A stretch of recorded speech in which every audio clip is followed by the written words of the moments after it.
Amigas, amigos, olá!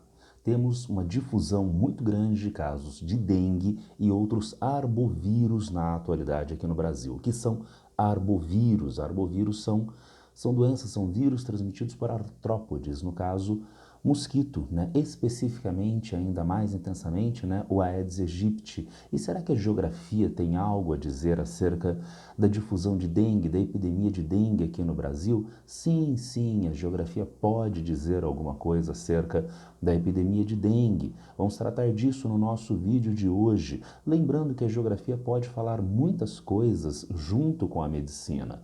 Isto está dado, por exemplo, agora na perspectiva do vestibular da FUVEST. A FUVEST colocou na segunda fase dos vestibulares de medicina em todas as suas unidades também a disciplina de geografia. Então, os vestibulandos que estão antenados para a medicina na USP, cuidado com o curso de geografia, muito importante para a sua aprovação e depois para o seu exercício de medicina, para o seu trabalho como médico, como médica. Vamos então ao nosso videozinho de hoje, começando com a difusão de dengue no continente americano. Nós temos aqui um mapinha que mostra alguns países com uma incidência maior ou menor de dengue. Então, nós podemos cartografar a dengue em diferentes partes do mundo e aqui no continente americano. Veja que a gente tem países com mais casos que vão ali do México, passam pelos países da América Central, avançam por alguns países andinos, como é o caso do Peru, como é o caso da Colômbia e Venezuela, e também o Brasil.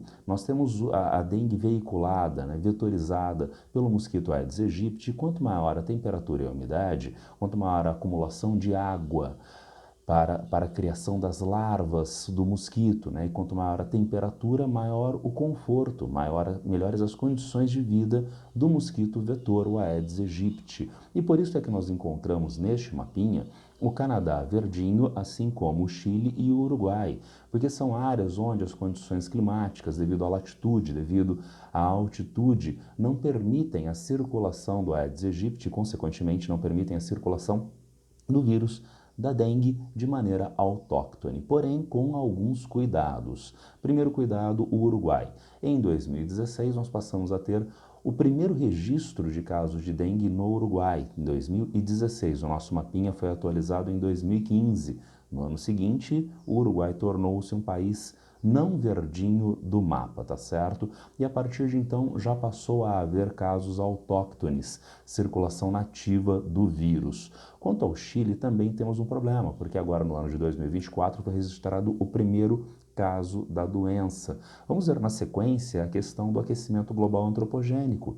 E se houver a possibilidade do Aedes aegypti circulando em áreas mais quentes do Chile, isto pode então viabilizar para o Chile, que já aconteceu com o Uruguai, a circulação nativa da doença. Só o Canadá é que está livre da doença, certo? Não. Ele não está livre da doença.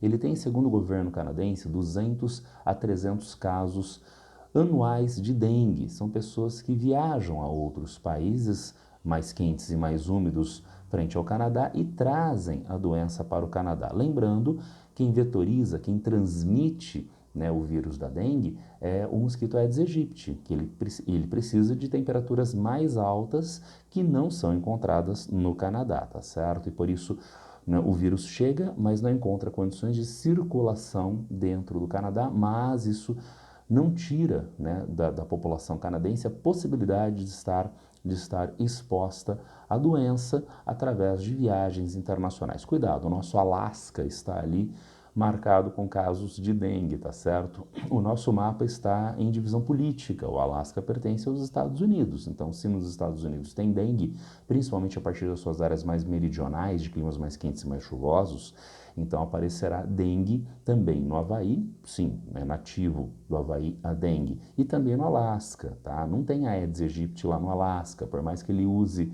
cobertorzinho, aquecimento elétrico, não tem Aedes aegypti lá no Alasca. Então, no Alasca não tem dengue, está aparecendo aqui no nosso mapa porque é divisão política e o Alasca faz parte dos Estados Unidos. Nós podemos trazer essa mesma ideia aqui para o Brasil. Então, vejam, nós temos um mapinha que mostra dengue no Brasil e, por exemplo, o Rio Grande do Sul está numa cor um pouco mais clarinha, né, com relativamente menos casos por 100 mil habitantes, comparativamente a outros estados um pouco mais setentrionais, como é o caso de Santa Catarina e Paraná, tá certo?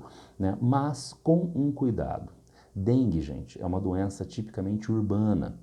Os pesquisadores não encontram, por exemplo, em reservatórios de água, em áreas de mata, de mata não urbana, criadouros de larvas de Aedes aegypti. O Aedes aegypti acompanhou o ser humano e acompanhou o processo de urbanização. Consequentemente, nós temos uma concentração maior de casos de dengue por 100 mil habitantes, onde nós temos climas quentes e chuvosos, né? Climas quentes e úmidos, mas com taxas de urbanização mais elevadas.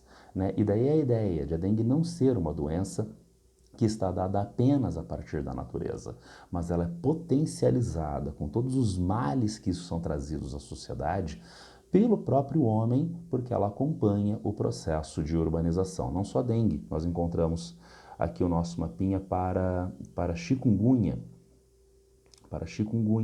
em estados brasileiros e dado ele ser vetorizado pelo mesmo mosquito, então a gente tem o mesmo problema de áreas mais quentes, mais chuvosas e também nós temos o problema das áreas mais urbanizadas e já vamos tratar dos problemas do cuidado ao lixo. Temos aqui os sorotipos de dengue, lembrando que dengue se manifesta em 4 diferentes variantes do vírus. Hoje, boa parte de nós leigos temos um acesso mais fácil a essa informação mediante a epidemia do SARS-CoV-2, a pandemia de SARS-CoV-2. E a gente sabe das variantes do SARS-CoV-2. Da mesma forma, as variantes da dengue, então nós temos dengue sorotipo 1, 2, 3 e 4. É lenda urbana aquela ideia de que o sorotipo 4 é muito mais grave do que o sorotipo 1, parece, sei lá, escala Richter, né? Então a gente tem o sorotipo 1 mais fraquinho e o 4 exponencialmente mais forte. Não, isso é lenda urbana, tá certo? Mas existem 4 diferentes sorotipos e isto causa impactos nos cuidados de saúde da população. Agora, entrando na questão antropogênica inerente a nós já entramos nisso, né, inerente à difusão da dengue. Nós temos, por exemplo, agora, o fenômeno El Niño. E com o fenômeno El Niño, nós temos aumento das temperaturas em boa parte do território brasileiro. Quais são mesmo as condições para a difusão facilitada do Aedes aegypti? Temperaturas elevadas, maior umidade, maior quantidade de criadouros com água limpa e parada. Se nós temos El Niño com aumento da temperatura, então nós podemos ter aumento da difusão do vírus. Vejam, o El Niño é um fenômeno natural. Ele pode estar sendo potencializado pelo aquecimento global antropogênico, mas ele é um fenômeno natural. Entretanto, nós sabemos antecipar o El Niño. E, portanto, se haverá El Niño, nós sabemos que deve haver, entre outras consequências, a questão da difusão do Aedes aegypti e da dengue. A sociedade precisa, portanto, se preparar para essas condições de mudanças climáticas sazonais periódicas previstas ou as tendências de emergência climática global com vistas, entre outros, à difusão de doenças. Vocês podem pensar ainda, entretanto, poxa, mas algumas áreas do Brasil têm climas que ficam mais quentes, mas mais secos. Então, isto vai contribuir para a não difusão do Aedes aegypti. O que eu falei nos slides anteriores há pouco, eu disse que dengue é uma doença urbana. Então está chovendo menos, está chovendo menos. Mas a pessoazinha lá no estado do Amazonas está regando as suas plantinhas dentro de casa e acumulando água no pratinho. E, portanto, a temperatura alta com aquela aguinha no pratinho da planta vai contribuir para a difusão das larvas. Então, cuidado com a ideia de El Niño, algumas áreas ficam secas, porque isso não resolve o problema da dengue, lembrando ser dengue uma doença tipicamente urbana. Aqui nós temos os casos graves de dengue distribuídos por idades, Nós temos casos graves principalmente junto a populações mais jovens, bebês, tá certo? E populações mais velhas, tá? Mas isso não significa que não possam existir casos graves da doença junto a populações de idades intermediárias, tá certo? Crianças um pouquinho mais velhas, adolescentes e adultos. E ainda lembrando mais uma coisa importante, nós encontramos junto a determinadas características de adultos condições de casos graves semelhantes, por exemplo, a de bebês. Vejam, 4,4 né, de casos graves em bebês. nós temos menos de 1 ano de idade. Agora dá uma olhada de 50 a 69 anos, por sinal a categoria onde eu me encontro com os meus 52 anos. Nós temos 4,1, próximo então da quantidade de casos graves inerentes aos bebês. Né? E depois, conforme vai aumentando a idade, vai aumentando a quantidade de casos graves e, consequentemente, de óbitos, como nós podemos ver aqui na nossa pirâmide etária invertida, né? Evidenciando então os óbitos ligados à dengue, homens e mulheres, né? Mulheres à direita, homens à esquerda e na variação de idades. Dados os casos graves que aparecem com maior recorrência junto a populações mais velhas, então a gente tem mais óbitos junto a essas populações, onde a gente já sabe, precisamos então de cuidados maiores junto às populações mais idosas. Que cuidados são esses? Por exemplo, a ideia de repelente, o uso de repelente, né? Se contagiar a doença, tendo os primeiros sintomas, procurar mais rapidamente o serviço médico de saúde, tá certo? Agora, nós podemos eventualmente ter a solução parcial, vamos dizer, parcial desses problemas da dengue com a vacinação em massa. Mas com alguns cuidados. Vejamos, eu tirei isso aqui do site do governo do estado de São Paulo, vejam vocês. A proteção da vacina do Butantan, foi observada em todas as faixas etárias, sendo 90% em adultos de 18 a 59 anos, 77,8% dos 7 aos 17 e 80,1% nas crianças de 2 a 6 anos. E, portanto, a vacina do Butantan ela tem um grau de proteção bastante acentuado, né, em testes clínicos junto à população que foi vacinada frente a casos graves de dengue. Uma notícia muito, muito boa, mas com alguns probleminhas. Primeiro, a vacina da dengue do Butantan ainda está em fase final de aprovação pela Anvisa, agora em 2024. Ela só deve entrar em uso a partir do ano que vem, em 2025. E a gente ainda tem mais um problema. Nos últimos anos, não houve circulação da dengue tipo 3 e 4 no Brasil. Então, os testes não foram mais avantajados junto a esses sorotipos da dengue, tá certo? Então, são alguns problemas, problema temporal. Só no ano que vem a gente vai ter essa vacina. E um problema epidemiológico, né? Os sorotipos 3 e 4 ainda não foram adequadamente testados frente a essa vacina. Mas já temos vacinação aqui no Brasil. Não da vacina do Butantan, essa virá no ano que vem. Nós temos a Qdenga, do laboratório japonês Takeda, e essa é comprovadamente tetravalente, ela vale para os 4 sorotipos. Opa, então se tem a vacina, está resolvido, a gente não precisa mais cuidar do vasinho, né, da água, né, limpa e parada. Precisa sim, gente, precisa sim, tá certo? Porque a gente sabe que nenhuma vacina dá proteção integral para a pessoa, tá certo? E ainda mais, essa é a vacina de dengue, mas a gente tem o mesmo vetor, o Aedes aegypti, veiculando chikungunya, veiculando zika vírus. E, portanto, nós precisamos dos mesmos cuidados ainda, mesmo a partir de 2024, 2025, quando eventualmente nós massificarmos a vacinação de dengue, né? E isto ganha novos contornos se nós pensarmos em um outro conceito importante de epidemiologia, desenvolvido nos anos 1980, 1990 e pensado em relação à difusão da AIDS. Nós vamos encontrar o conceito de sindemia. E o que é o conceito de sindemia? Desenvolvido pelo antropólogo médico Merrill Singer. O conceito de sindemia pensa primeiramente a ideia de co-infecção. Então a pessoa tem uma doença como HIV, tá? E tem também, o HIV gera uma série de complicações clínicas para o paciente, mas a pessoa também desenvolve hepatite B. E, portanto, hepatite também tem uma série de complicações clínicas para o paciente. E se a pessoa tem co-infecção? Então, ela tem os dois problemas somados? Não. Sindemia, sinergia das doenças. As duas doenças formam um todo maior do que as partes em termos de problemas clínicos para o paciente. Mas mais do que isso, A gente não pode pensar sindemia e essa sinergia de doenças apenas em uma perspectiva biológica. As condições de renda do paciente contam, porque as condições de renda estão relacionadas com a formação escolar do paciente e, portanto, o acesso à informação desse paciente, que cria uma condição maior ou menor de vulnerabilidade ao contágio da doença.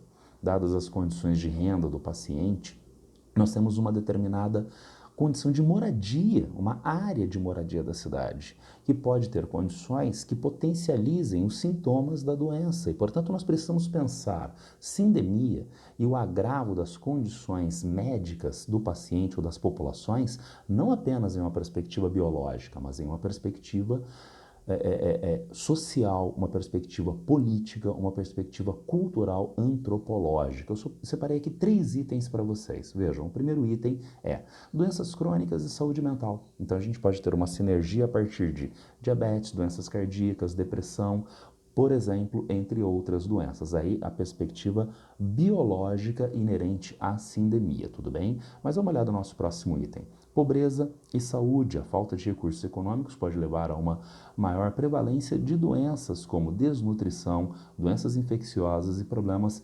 infraestruturais.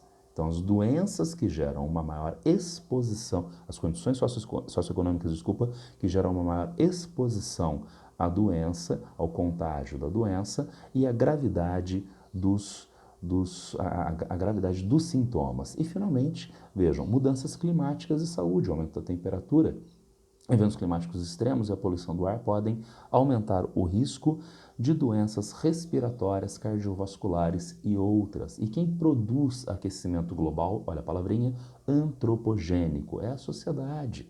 Consequentemente, também é uma situação agravada. Vamos trabalhar esses itens socioeconômicos, esses itens econômicos estruturais mais pormenorizadamente. Eu tenho aqui uma reportagem do Jornal Nacional, vejam, G1. Aquecimento global leva dengue a países do hemisfério norte e Europa, dizem estudos. Então, nós já temos circulação de casos autóctones a partir do vírus circulando dentro do próprio país, na Espanha, na Itália, na França.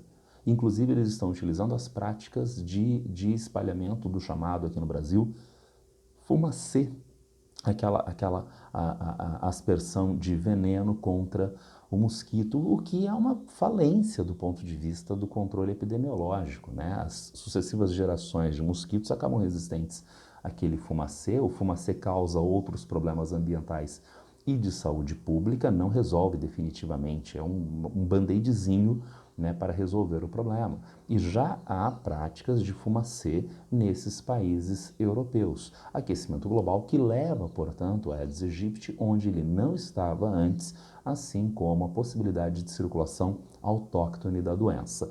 Mas nós temos outros problemas. Nós somos uma sociedade do plástico. Nós somos uma sociedade com graves problemas de descarte de lixo sólido e, consequentemente, juntando as duas coisas. Um descarte inadequado do lixo sólido, ele não vai para aterros sanitários, sequer para aterros controlados, ele vai para lixões. E o que vai para o lixão? Uma garrafa PET, que demora milhares de anos para entrar em decomposição, milhares de anos tempo durante o qual a garrafa pode ser um criadouro de larvas de mosquito Aedes aegypti. Vamos piorar a situação? A gente não tem políticas de habitação as mais adequadas e, consequentemente, nós temos isso que aparece na imagem, casas, frequentemente de menor renda, construídas próximas de áreas de lixões ou áreas inadequadas de descarte de lixo. Isso cria condição perfeita para a veiculação de dengue e outras doenças veiculadas por mosquitos junto a essas populações. Quando de repente eu penso, bom, que bom que eu tenho renda, eu não estou morando aí, então eu estou livre deste problema. Não, não está. É um problema de saúde pública, porque esta pessoa ficou contagiada com dengue nesta periferia pobre de uma grande cidade. Mas ela trabalha no centro, onde também tem circulação do mosquito. O mosquito pica essa pessoa que está com dengue lá no centro da cidade e começa a circular a dengue também nessa região. E, portanto, a gente tem um problema de saúde pública. Nós precisamos pensar a totalidade do fenômeno e não o fenômeno na sua parcialidade. Além do problema do descarte do lixo, vejam, não há saneamento básico adequado, criando a condição de esgoto a céu aberto e água parada.